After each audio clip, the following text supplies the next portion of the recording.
Hi, everyone. I'm Jane Applegath. Welcome to the Epic Vision Zone, where some of the world's most successful women and men share their multi-million dollar ideas, their high performance habits, visionary mindsets, and resources so you can hit the go button on your epic life. Author and leadership expert Robin Sharma wrote, "Every moment of your life offers the chance to spot mediocrity or the opportunity to rise to mastery." For nearly 3 decades, our guest today, Stirling Fernandez, has been a speaker, a teacher, a mentor, and now the author of the USA Today and Wall Street Journal bestseller, Life Mastery: Personal Progression Toward an Infinite Potential. Sherry and her husband Ken are a rags to riches story.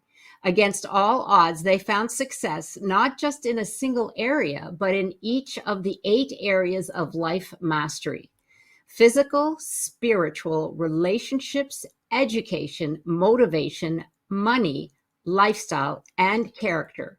The Life Mastery Program is a result of their in-depth study of the principles of success and a lifetime of practicing those principles. What makes Sherry unique in her ability to teach personal development is the years of training and practice she invested in to master the principles she now teaches. In 2009, in the midst of the recession, Sherry opened a fitness boutique named Fit Mania, plus a personal development business called Fit Life. It was from here that emerged Sherry's Life Mastery Training, the Life Mastery Mentoring Program, and Sherry's powerful new bestseller, Life Mastery: Personal Progression Toward an Infinite Potential. The focus of Sherry's work is helping others achieve full life mastery in the 8 key areas of their existence. Her motivation was observing people in personal transformation programs leave excited only to slip back into an old habitual way of being, not practicing and being accountable for the way of their change. A solution to that is what Life Mastery brings to the table. Sherry maintains that the formula for life mastery is contentment plus progress equals happiness, striving continually towards an infinite potential. And she has the method to keep you in that sustained progress of achieving, becoming, and celebrating. Welcome, Sherry. Thank you so much for joining us here today. Thank you. Thank you for having me on your show, too. I've been looking forward to this. Wonderful. Well, likewise, I am so excited to share your story with our audience. And I have to say, I love the title of your book, Life Mastery: Personal Progression Toward an Infinite Potential. That just makes me want to pick it up and read it. So I know you have an incredible backstory and journey, and give us a little insight into that and how that was woven into the inspiration for your book. Yeah, it really goes back to being, a little girl. My mom had 4 girls and then left my dad. And so I'm the oldest and I'm only 7.5, right? So we moved to this little town in the early 60s and divorce wasn't done and my mother wasn't equipped to take care of us. So, she did, but she didn't, I just was left to wander and kind of a little ragamuffin wandering around this little town. And I'd walk and go different places and just check everything out, the movies, and go to the parks and just whatever I wanted to. But in all that walking and go to the movies, maybe that had an influence. But somewhere I remember distinctly as I'm walking along thinking, I'm somebody special. There's really great things out there for me. Like, I just know that there's something, I'm unique, I'm special. And I didn't know what great things would be. I didn't even have any kind of vision. I thought I'm somehow special to God, whatever God was. I didn't even know that, I just was, but that never left me. Even though I partied, my parents eventually divorced the people they married and married each other. So I had a few years of stability. But as soon as I graduated, I just went nuts, partied, 70s and all of that. But it still kind of stayed with me. And so when it was time to settle down, it really came back full force. And Ken and I we got married. I had a child a couple of years before I got married. And then Ken and I got married, and it was our love for her that made us maybe really kind of give up that hippie party lifestyle. but it really came back full force, and I wanted everything. I wanted the best marriage possible. And while I was at it, I wanted a rocking body and still have babies. I had 6 eventually, and I did. Um, Money, I didn't want a ceiling on my fight. We were so broke. So it was so desperate all the time, wondering how we were going to make it through. And I didn't want to live like that forever. I wanted no ceiling on my finances. I just knew that I was special and I could make it happen. Now, at that point, I was mature enough to know that I'm not uniquely special. Everybody's special. But I still felt like I deserved that and that I could do it if I just could find the secret. And so I went to town reading the great masters and the books and the motivational things. And whenever we could scrape money together, go to a seminar, and we bought audio programs. And Ken and I together, I didn't realize how we were married, that he had a lot of the same feelings. He thought he could make his mark in the world too. So together we started developing the habits that eventually became Life Mastery. And we did find success in all those 8 areas that you mentioned. Real mastery, not that we've arrived, but we do, both of us have mastery in all those areas, physically and with relationships and our finances, all those things. So that was kind of how that happened. And I don't know, it was a great journey. One of my friends one day, I said, I don't think I've ever had any adversity. She said, what? You've had all this adversity in life. And I said, I just never saw it that way. I just thought opportunity always. And right. Opportunity to learn. Yes. And I never felt like a victim. When you're a little girl in that situation, things are going to happen to you. You just about can't avoid it. And my mom married the proverbial bad stepfather. And so things happened, but I never felt victimized. I always somehow felt like I had the control.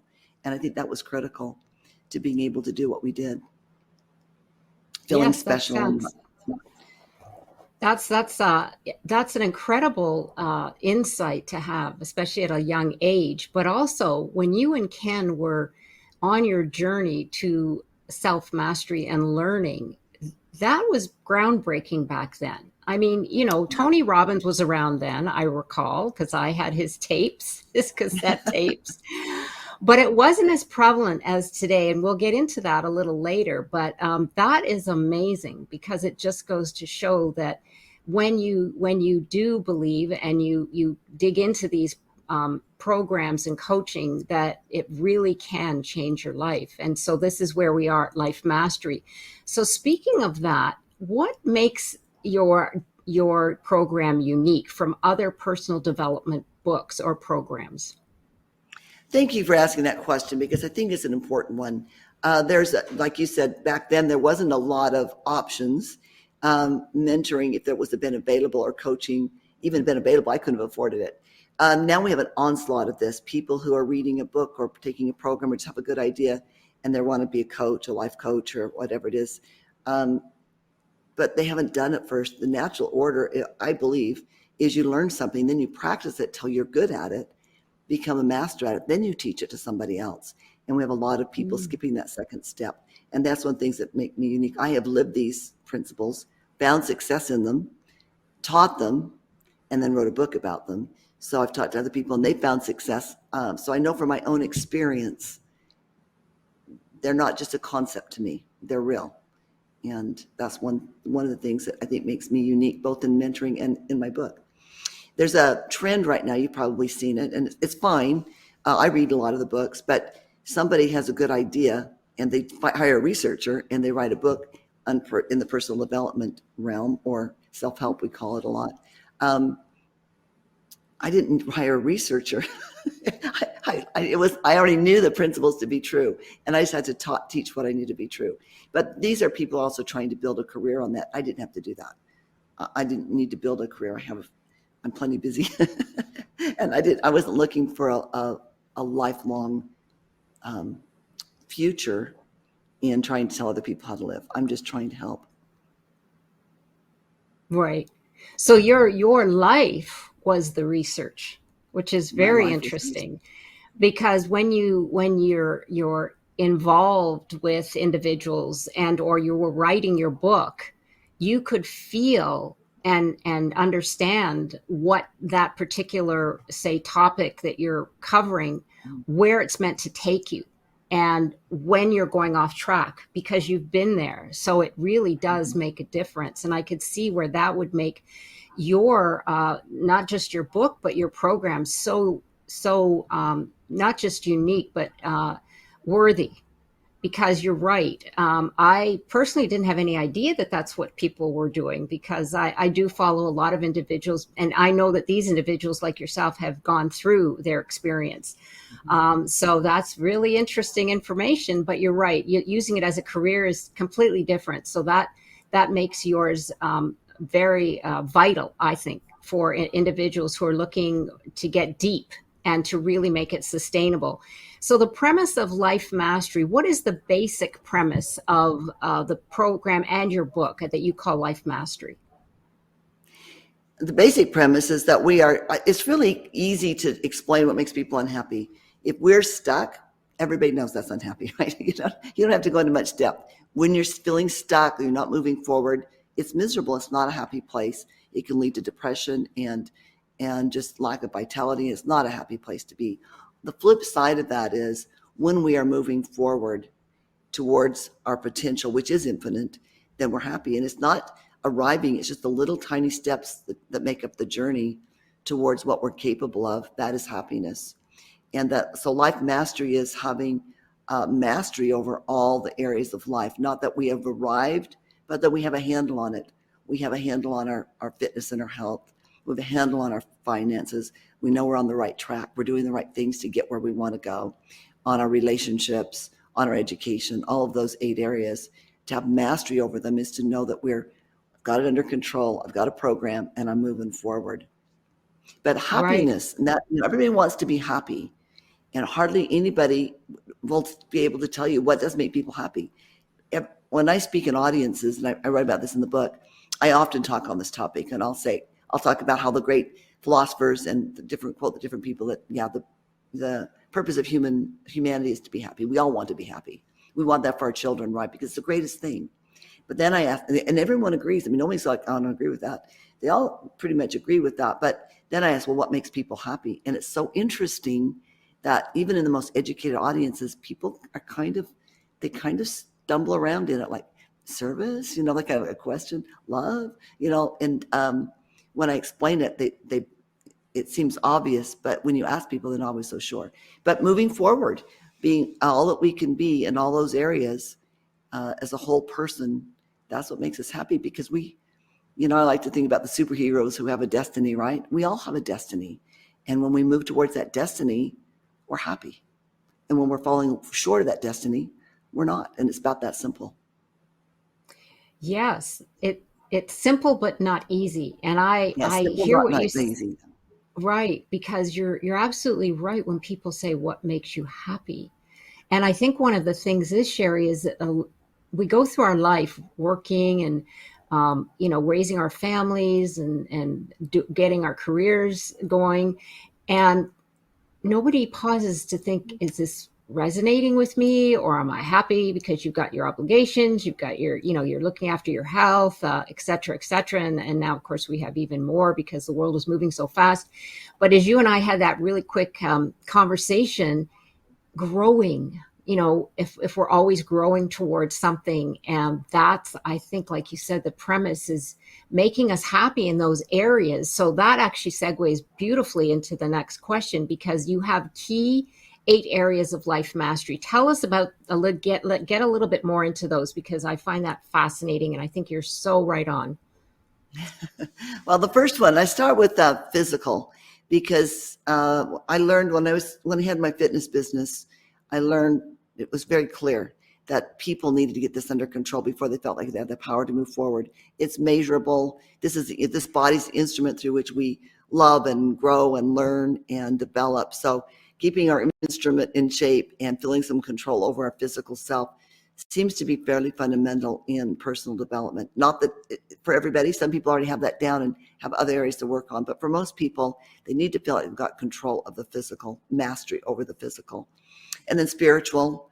I should tell him sometimes, Ryan Holiday wrote a great book called Stillness is the Key. And he said, if our bodies went numb all of a sudden, we would rush to the doctor and try to find out what was wrong. But most of it, many of us, he didn't say most, many of us are walking around spiritually numb and we're not even concerned. Our spiritual side is an important part of us as a being, and we need to give it attention. And then relationships, of course. Why do we want to live forever? Well, same reason we want to live tomorrow, right? Because we're somebody to love and to be loved. Those relationships is what makes us. I still get up in the morning every day because I've got 6 kids and now 21 grandkids watching how I live. So those relationships are important. And then our education, to educate our mind, is a process, not a degree, right? So to be continually educating ourselves, which requires some open-mindedness too, I might add. Money's important. And the more you've got, the more you can take care of other people, right? And the more opportunities you can provide for yourself and your family. So money is important. Our vocation, you and I talked about this before. You're doing podcasts, you're still doing things, I'm doing things, whatever it is that we do that gives back during the day, whether it's charity work or we're working for a living or we're on a mission, I think like you and I are, that's our vocation. And so we want to give attention to that and educate ourselves in that. And then lifestyle, you don't want to miss the journey and make sure that we're enjoying our life. Our home feels pleasant. We have hobbies, friends, activities, things that build a lifestyle. And then character. Character I added later. I did 7 areas for forever. And then I always felt like there's something missing. Like, how do we do all these things and make sure that we don't give a part of ourselves away, or we don't cheat a little? When you want something so bad, it's so easy to cut corners. Or where do we put development for, I want to have cleaner language, or I want to be a person of more honesty, those kind of goals. So character, I added character, which I'm actually very happy about. So that's 8. Well, yes, that's fantastic. I love what you said about education. That just stuck with me, that it is a process. I think you said process, not a degree. Mm-hmm. I thought that was process, brilliant. not a degree. Yes.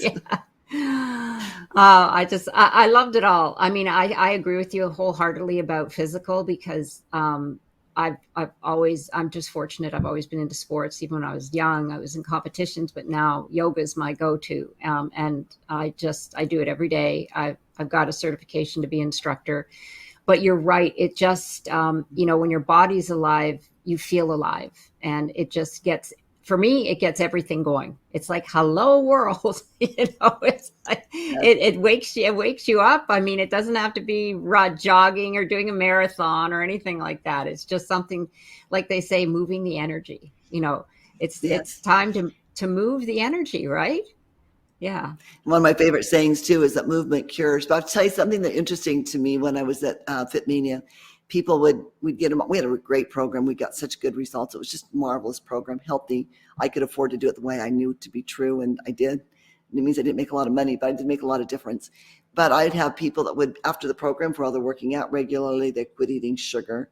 We weren't putting people on diets. They were eating plenty, but they weren't eating sugar and flour and those kind of things. So, and then they would come in and they stop by my office and talk to me. They say, now if I miss a workout or I miss a few workouts or I eat sugar, I just don't feel very good. So you always felt like that. You just weren't aware of it. If we're not moving, we're eating bad food, we aren't at our best. But so many people are doing that as a way of life. Donuts and coffee for breakfast, not getting the workout in. They're not even aware that they're not working to full capacity. You're absolutely right, because they don't know the difference. They haven't felt the other side. So you have to, oh my gosh, that is such a light bulb. I mean, it seems so simple, but for you and I, because we eat healthy and we exercise and we take care of our bodies. But for people who don't, they don't know the difference. Oh my gosh, that is and it's important to note that is, it isn't because they got away from it. I just want to reiterate that. It's because you always have that same reaction, the physical reaction in your body to sugar is always going to be the same. It's always going to create the same mental and physical reaction. But we become accustomed to things. We consume so much more sugar than our bodies are capable of processing, that there's got to be, it's going to come out in illness, disease, lack of energy, lack of vitality, minimally. Right. It's a problem. You see, I thought that's a problem. I agree 100%. Well, that could be a whole podcast on its own, which I believe it. It's going to be a soapbox for me. Exactly. Yeah, I'm with you. I'm with you, Sherry. So tell our audience a little bit about your life mentoring program. You have I think it's a life mastery mentoring program, is what you call it. Yes. Yes. So I developed this program actually just before just before the big trend of life coaching. And the reason we call it mentoring is because mentoring, we thought that's really what's different about the program. No one does any mentoring in my program for other people unless they live these principles and have practiced them for a long time. And now they start to teach it. I feel very strongly that a mentor is somebody that has been there and then puts their arm around somebody else who wants to go where you've been or learn what you know. And so that's kind of the idea behind, not that we don't charge, we do, but the idea is that here's somebody who's already lived it and can teach you something and show you the way, like a mentor. So I have the workbook. It's actually a program. It's not just we get together and chit chat. We actually have a program, not that we don't do plenty of conversation and trying to figure out where people are trying to go. And I have some vision exercises and things we do, but I have a workbook. We teach some real skills because like being a parent, a good mentor is helping our clients get by without us, right? Learn the skills that they need to be accountable to themselves so they're not always having to hire a coach forever. I mean, not that you shouldn't regularly, but you can't do it for forever, and it shouldn't. You should be able to be solo a little bit. So we teach some skills. We teach. We start with a big dreams list. We teach. We help them develop a mission statement if they don't have one for themselves. A governing value of personal constitution. Then we teach how to do tracking for goals. We teach how to make effective affirmations, which there's a lot of talk about affirmations, but they're not the typical social media chit chat about affirmations is not really very helpful. So we teach how to make affirmations really life changing. And then I teach I've got one other little tool that I teach that's a little difficult to explain, but in our time, but that helps people kind of be excited and see where they've been and where they're going. So how long do you have different lengths of programs, or do you have one that people enroll in? It's so interesting. It's the same program all the time, but some people will 3 months. 3 months is a minimum because if you won't do it for 3 months, I can't make enough impact to make it worth anybody's time. So 3 months is a minimum for many people. 3 months and they're good to go. They'll maybe come back in a year and say, "Oh, I'd like to do it." Just kind of do a brush up, and kind of go through it again. So maybe they'll get another month later on. But for a lot of people, 3 months will be great. Then other people will stay. The accountability, the talking through, usually they're younger people who are still trying to find their way, and they may stay as long. I think the longest anybody's been with me has been about 15 months, and he'll be back. He's going to be back in a few months, I think. So, yeah, it just depends on what people really want. And then also, if you've got really big dreams, you sort of need somebody to believe in you. And well, you don't sort of, you really do. You need somebody to believe in you and help give you a little direction along the way. So it's often the people with the biggest dreams that stay the longest. Wow, that's interesting because they want to see it come to fruition. But you're right, we all Mm-hmm. need our cheerleaders. You know, Yeah. dreaming big. It's great when you have your own dreams, but when you get mentors behind you that can guide you, that's what helps you soar. You know, because Yes. none of us have all the answers. It doesn't matter who we are. You know, we're all learning, continue, or at least hopefully we're all continuing to learn, and that's what your program, like you said, life mastery, and it's continuing on. So, where did you learn life mastery principles? I know that you said a little bit about your life experiences, and that's what makes your program so unique is that you have experienced these. Is that the core of where you picked up these principles and decided to put them in your book and also in your program? That's the second thing that makes Life Master unique is that when I would listen to the masters, and these were people who had already been successful, and then they were teaching, right? Like Jim Rohn and Earl Nightingale and Zig Ziglar and even Napoleon Hill and his Think and Grow Rich. These are people that I learned so much from, but I've heard a lot of people speak, Brian Tracy and Zig Ziglar, and a lot of these people I've also heard live and know philosophies really well, but often I would be highly motivated, but I would be like, I don't know where to start. But would they just want somebody somewhere give me a starting point? And that's what I felt lacked. And so I had to find those myself. And so one of the things that makes it unique is I do teach where to start, because really it's the systems that you employ that are more valuable than actually even the goal setting. If you don't have a good system, you're not going to make those goals happen. So that's one of the things that is unique about the Life Mastery Program is we're going to show you, here's your goals, and that's all good. We're going to show you now some systems that you're going to implement them. Like fitness, for example, is the easy one. That's why I like to go to fitness a lot, because it's so easy to explain. But if I say, okay, I want to be just ultimately rip and fit, lean, strong. I have this vision. I can't even put it into words. It's big, right? I just know that's what I want to be: healthy, ultimately healthy, strong, fit, lean. I have some other lesser goals, like I want to do fit. I'm working on bringing my push-ups back up. I want to do maybe 50 push-ups without stopping. But ultimately, I want this thing. All right, well, if I put it on my tracking sheet and I work out, I get the habit of working out 5 days a week. If I just do that and I eat like this, it's just going to happen. I just have to work the program. I don't need a 12-week program. I don't need any future. I can do some short goals along the way for fun.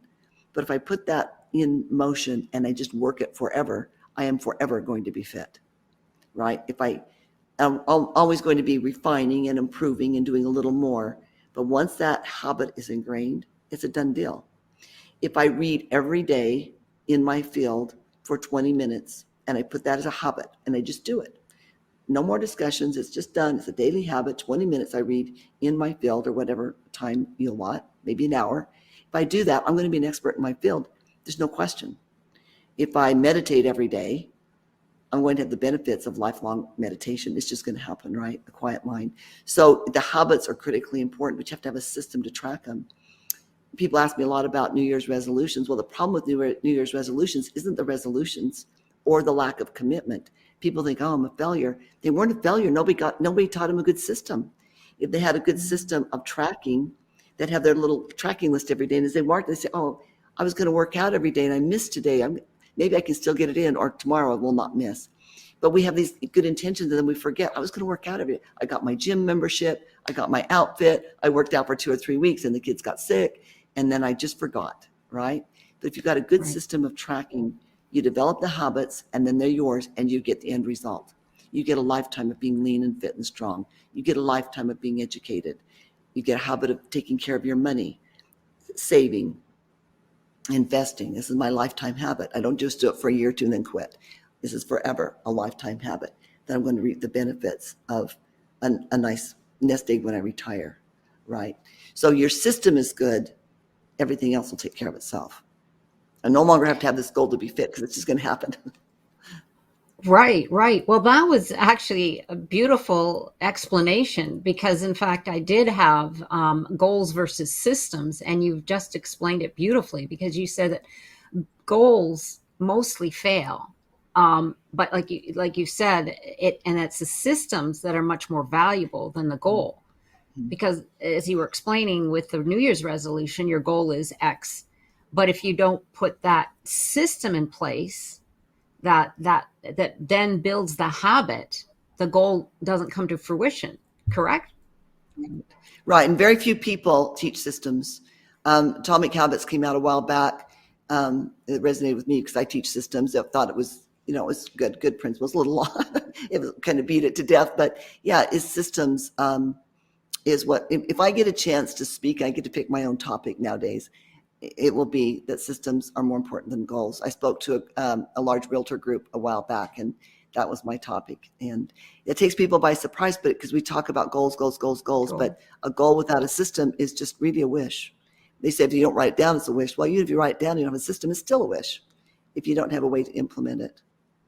You're absolutely right. That the light bulb, because when you talked about real estate, you say my goal is to sell X or make X number of dollars, so that means selling or buying X number of houses. But you have to put a system in place to get to that goal. So right. So you might put on your tracking sheet, I make 10 sales calls a day. I don't do real estate, so I don't know what that really looks like, but I'm going to do X number of sales calls. I'm going to spend X number of hours doing whatever the thing is that gets me leads. I'm going to make so many contacts and ask for these. Whatever it is that makes it go, you're going to put those on your tracking sheet.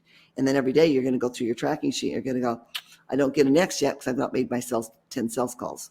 Or I'm not going to get an X yet because I've not found somebody to show a piece of property to, whatever the goals are. Something that if you do, it does have to be something that you have control over, like making 10 sales calls. You can control that. Getting a chance to show a house, well, I don't know for sure how much control you have over that. That's not I'm not out of my wheelhouse, so I don't know that one. But you do have to make sure it's something you have control over when you put it on the sheet. Yeah. Makes By the way, sense. The tracking sheets, I developed those in my 20s, and that I was very, very, very undisciplined, extremely undisciplined, like terrible. And my hallmark of my personality now is probably that my self-discipline. People who know me now is shocked to know that I ever was a person without self-discipline. So I made my own little, what I call now a tracking sheet, a little chart, hung it up. I'm 24 years old or something with 2 little girls, no money, just it's all I had to work with. Little card, I stuck it on the cabinet in my kitchen so anybody that came in my house could see it. I thought that might help me keep me motivated. And I developed habits, 3 habits I started with. And I still have those 3 habits to this day. But now I have a lot more that developed. But anyway, the tracking sheets, because I so believe in how they can change your life. And I've seen it in my clients, not just in my life, but all my clients use them. And I've made them, every business I've had since I've been doing personal development, any website I've had, I've always made those available for free. And they are available on mymasteryinfo.com. So if you'd like to try a tracking sheet, there's instructions. You don't even have to buy the book, although you should buy the book. But if you don't buy the book, you can still get a tracking sheet for free on the website. And wonderful. Oh, I'm so glad you mentioned that.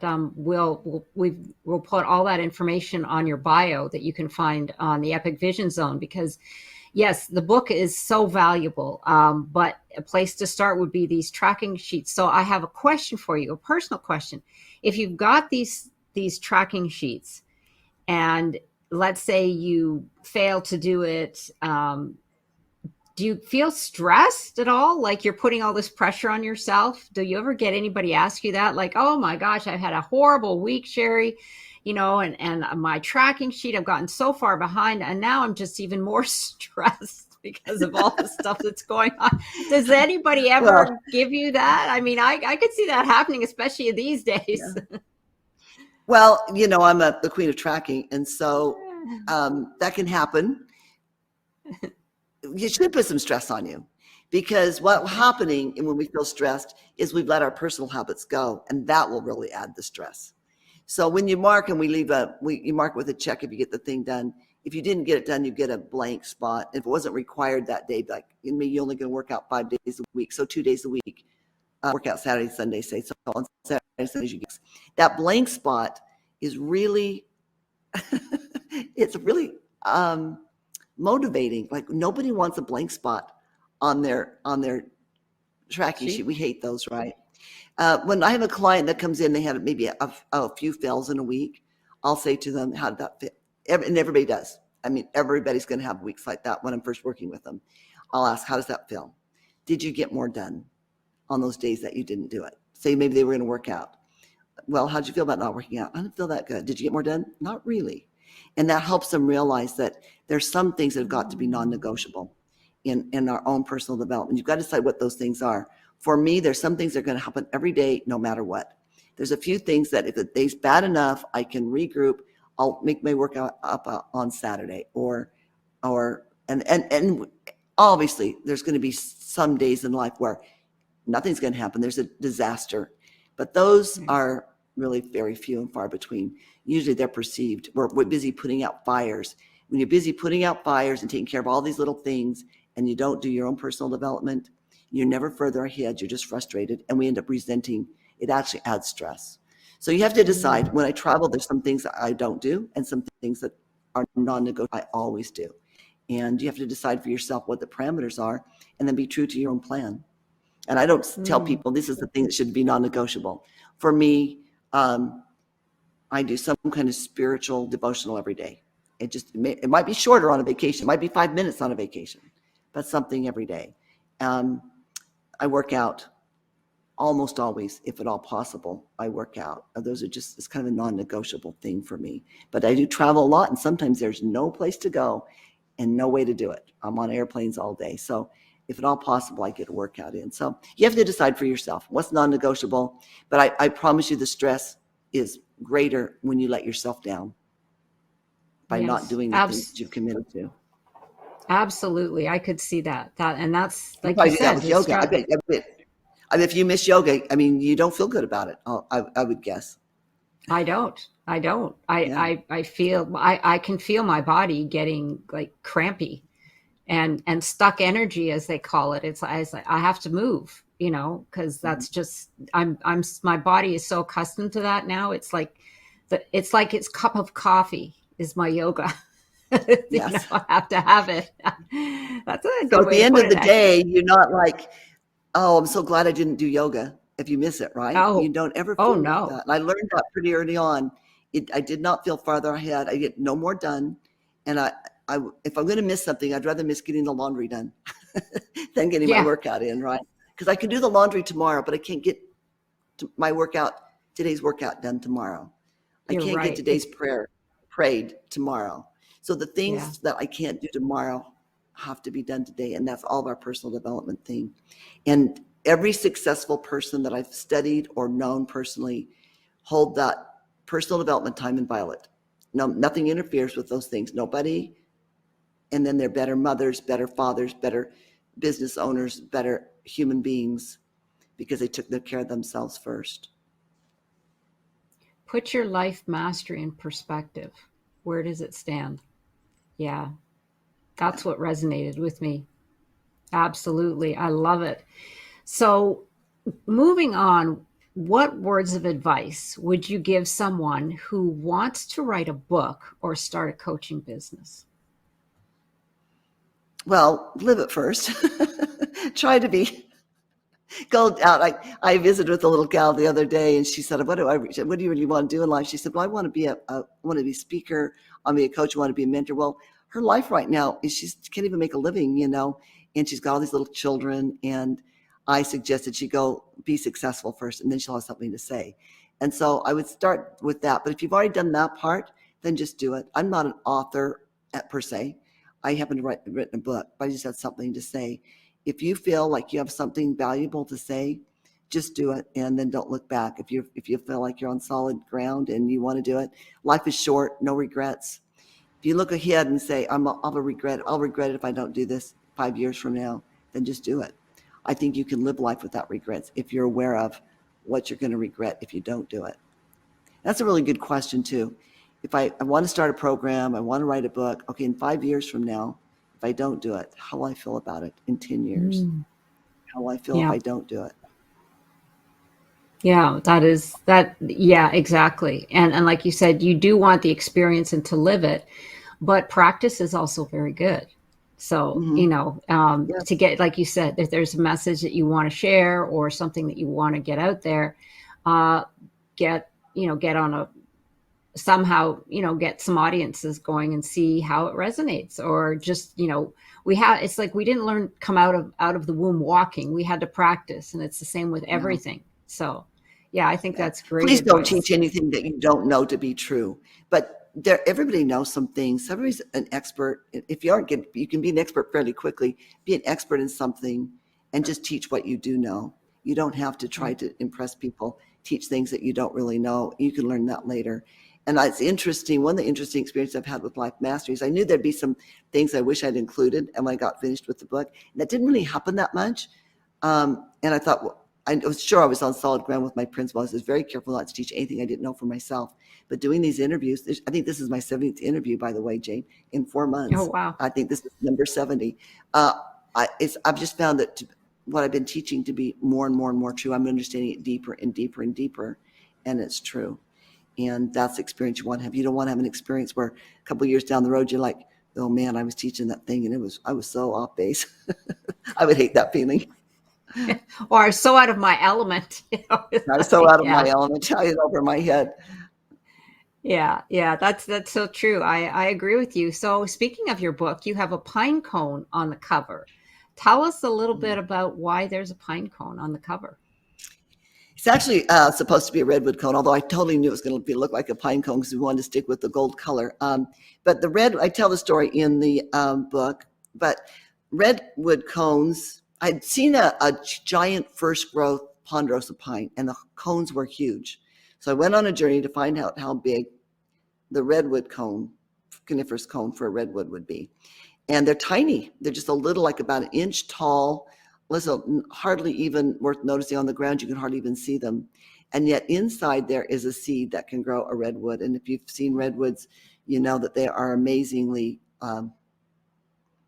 huge. I mean, they're bigger than, my husband tells us that tells me they're 3 times the size of the largest building in Boise, Idaho, where we live. We live downtown.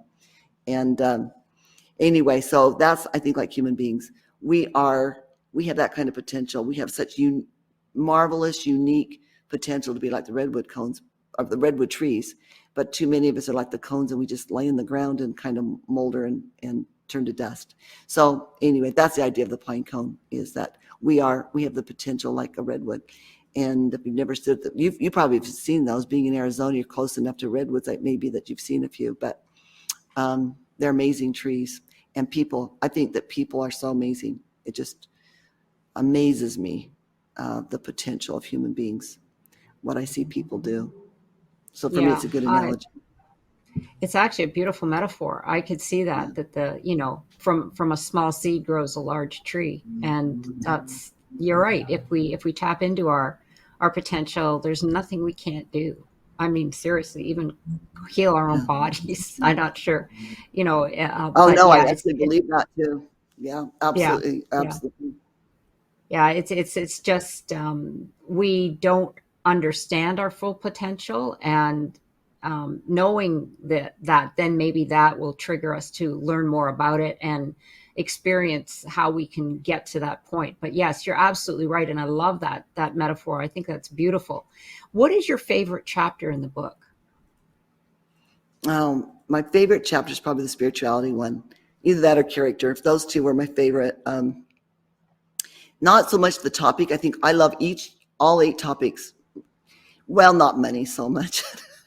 I don't like to manage money, but I do love all of the topics really a lot. But when I wrote it, it just came out so well. I was really pleased with the way the spirituality chapter came out. And then I was really pleased about adding character. And I felt like that one was pretty good. So those two, I think, were my favorites. So you really connect with those. I could feel that. Yeah. Absolutely. And like Yeah. you said, your prayer, that's non-negotiable every day. And sometimes it might not be very long, it might just be 5 minutes, but that's something that's deep in your heart, and you really that's and you could feel that with, like you said, your favorite chapter is spirituality. Yeah, Yes. that's And I don't faith necessarily, is. just to want to be clear about that, is I think everybody's different where they are spiritually. And I don't recommend that people pray. You start with something. Interesting though, I don't think I've ever had a client that didn't pray or didn't want to pray. Isn't that interesting? I would, no matter what their religious background, I just find that really interesting. But I don't recommend it necessarily. I just offer it as one option to start. You might start with walking in nature. You might start with going to church. It's just different for everybody. Needs to start spiritually where they are. And so I just want to be clear. I don't recommend anything. I just try to give people, in any of the chapters, I just give people things to think about, I hope. And then you pick your own goals. People say, what do you get your clients to work on? I don't get them to work on anything. I ask them what they want, and then we work on that. But you've got to have somebody to give you some ideas to get you started. And I do that with my clients. So I wanted to do that in the book. And Yeah, I just thought my absolutely. spirituality one came out beautifully. So it's mostly the quotes I Wonderful. used. I think that's why it's so good. Not me. Yeah. Well, you said that most of your clients do pray, or all of them do, but Rumi has, I love Rumi. He says that who you seek is seeking you. Yes. So therein And that might be lies who I draw. Yeah. It might exactly, be who I draw. Not that I think they know that necessarily going in, but it's probably, or who we're guided to. Yeah, that could be that. exactly. I completely believe in that. That it's I mean, he put it so eloquently, but that's exactly what it is. So what is your proudest accomplishment so far? Because there may be more. My big my grand I've got 6 kids, and they're every one of them stellar. So obviously, as a mother, I'm super extremely proud of them. They're just wonderfully, and that's how I learned about the potential of human beings, was raising those 6 kids. Other than that, I think my business at Fitmania, we really made a dent in the universe. I feel like we did. That's Steve Jobs' phrase, but we did make a dent in the universe, and we changed lives for forever, and changed lifestyles for forever, and did it in the right way without selling out and teaching things that weren't true and selling supplements and stuff. I'm really proud of the work we did there. And so those would be my two. Wonderful, I love my wonderful. clients too, the work I do. That was big. That was so many people that we touched there. Yeah, yeah. That sound like a great place to go. And what would you still like to accomplish? Well, I believe in big, hairy, audacious goals. And Life Mastery course was on the Wall Street Journal bestsellers list and USA Today. I would like to have it be on the New York Times bestsellers list, of course. That's on my goals, and I think I could make it. I know it'll take a little time, but it's doing well. So I'd like to do that. And then I've got through July. I'm going to really devote all my energy to this, and then I would like to. I grew up on a horse, but my husband's not a horse person. I would like to get a second piece of property with a couple of horses, and where my grandchildren could ride, and I could teach them how to ride before I get too much older. So that's one of my Wonderful. goals. And of course, I'm going to try to get 50 push-ups in without stopping. I'm working on that one. I could do that a few years ago, and I've got to let it go. I've got some little things like that, but those are my two big goals. Is that all? Yeah, right. 50 push-ups. I think that's great. Oh my gosh. And the horses, yeah, that would be so beautiful. Oh my gosh. Talk about the memories that, they carry that. And horses are so intuitive. They have like a sixth sense. I know they use them a lot in therapy, for children. But I have one last question, because you are a guest here on the Epic Vision Zone. If your life were an epic story, what would the title be?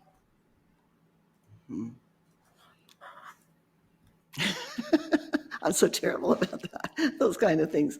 It would have to be something about ultimate happiness, or being blessed. I just feel like my life. I told Ken, I borrowed a phrase from John Acuff about my life is dope. He didn't know what I was talking about. I said, well, that's because you weren't raising kids in the 80s, you were at work. But my life is dope, and maybe that'd be the title of my book. My life is dope. And I'll borrow that from the kids of the 90s, but maybe that would be I it. love it. My life is I dope. love it. I would be very curious to read that book. I have to tell you. Especially because I'm a 66-year-old woman saying my life is dope. But it makes me laugh every time I say it. My husband's not at all amused. He doesn't even think it's at all funny, but I think it's funny. Oh, I think it's fantastic. Are you kidding? You put your picture on there and I'm going, okay, I want to know what she's got. It makes her life dope. I think that's great. Oh Yeah, my it gosh, are really you is. I'm kidding? really blessed. You would get so Yeah. many women pick that book up like you have no idea. Okay, you got to write it now, Sherry. You got to write it. Maybe I will. I'm, I said I'm going to write one book and I'm going to write one, and that's it. But maybe I'll have to write a second one. oh, that would be so fun. I mean, it doesn't Maybe it I'm could, inspired. yeah, just make it fun. Why is it Yeah. dope? Well, just because, this is why. I do 50 push-ups. How about you? That's the end of the book, right? Yeah. One of my hosts said, he said, I saw some, he said, I stalked you. And he said, you still rock a bikini. I said, I do. That's another reason my life is dope. Wow, see, there you go. You've got Yeah, material for see? your book already. You don't have to do much research, Sherry. It's all there. I love it. I'm so glad I asked the question. Yeah, me Okay. too Well, now. Now maybe I will now write you got to another put book. it up. Yeah, maybe you got to put up on your board now, next book, My Life is Dope. Yes. Okay. Well, listen, I have learned so much, and I thank you so much again, Sherry, for joining us here. And be sure to check out Sherry's best-selling book, Life Mastery. It is something that you will want to learn from, but also to pick up and read, because there are so many interesting points in there that I hadn't thought of myself. And even if you just skim through a chapter, I mean, it's really, like she said, she's got those 8 points, and each one has got more than one gem in them. So I would recommend the book to everybody. And you can follow, we'll have all of Sherry's social media on our website. So be sure to go there and download her page that she mentioned in the interview with the tracking. That would be fabulous. And you can go to my page, my Instagram page, and follow me at Jane Applegath. And be sure to check out how you can become an epic entrepreneur by going to janeapplegath.com. This is the Epic Vision Zone, transforming your dreams into epic success.